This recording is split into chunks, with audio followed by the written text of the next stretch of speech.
everyone. Joining me now is Kevin McGowan. He's the superintendent of Brighton Schools and the president of the New York State Council of School Superintendents. He is back with us for the second time in 2 weeks. It's been almost 10 days since schools closed. What is your sense about what's going to happen? Is this going to be a prolonged closure? It's a great question. Superintendents are asking that same question regularly. We meet constantly, and we've had a lot of great conversations with Dr. Mendoza and all of our partners in public health and local government who have been so supportive and collaborative. I think realistically, I don't have any inside information that anybody else doesn't have. I don't see how we'd be going back to school next week.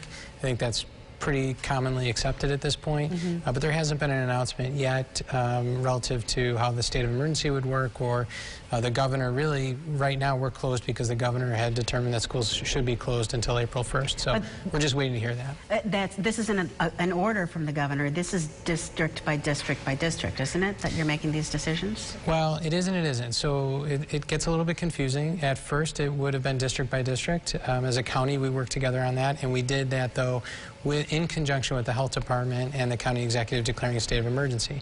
But that was the original closure. The next closure was because the governor's directed schools to be closed until April 1st. So right now we're really waiting to hear what the governor would like to do and what the state is for schools across the state. And just along those lines, how would you know it's safe to reopen a school? I mean, are you dealing with any set criteria right now, or is it pretty fluid? Great question. So although we might think we know a lot, as educators and as superintendents, we're really relying on the expertise of public health professionals, specifically Dr. Mendoza and those in that area, to talk to us about what makes the most sense and when is it healthy for kids to return. That's really why we're relying on their advice and guidance. It's not a snow day. This is a very different situation. Absolutely. So let's talk a little bit about online learning. Sure. How do you know, as this continues and goes into weeks and perhaps even months, how do you know that your teachers and your students are performing well, that they're actually learning, and that teachers are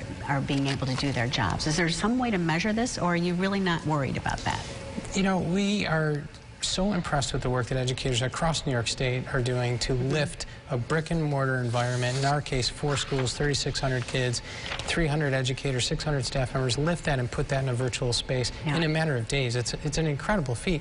And it's really interesting to ask, how do we know? We know because we collaborate with our staff, because we receive feedback from parents. You know, we're pretty closely monitoring what happens, but working closely with them to develop the best learning experiences for students that make the most sense right now. We're building a plane as it's leaving the runway. So it's really about just measuring that, because we're working closely together to understand what families need and what staff members need to make that happen. All right, let's send it over to Adam Chodak now. He's standing by with a viewer question. Adam? All right, Maureen, thank you. I want to thank all of you, by the way, for submitting questions through both Twitter and Facebook. This question comes from Shirley on Facebook, and she asks, will high school seniors have problems graduating or getting their diplomas if schools stay closed? Yeah, so right now we're really thinking through everything between now and the end of the year. Really, we've tried to think of this in phases. The first phase being right now, what do we do to manage this at the ground level up until the break, after the break, and then for the remainder of the year. And most districts are trying to postpone decisions on those big events, those big things, as long as they can. I don't see there being problems with that, because schools are being very flexible, agencies are being very flexible, accrediting agencies, for example, state policymakers, flexible, saying this is a whole different situation, so how do we make this work for everybody?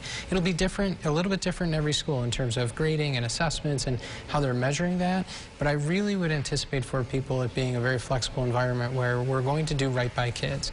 And I think that, you know, speaking for my colleagues everywhere, educators are interested in helping kids be successful.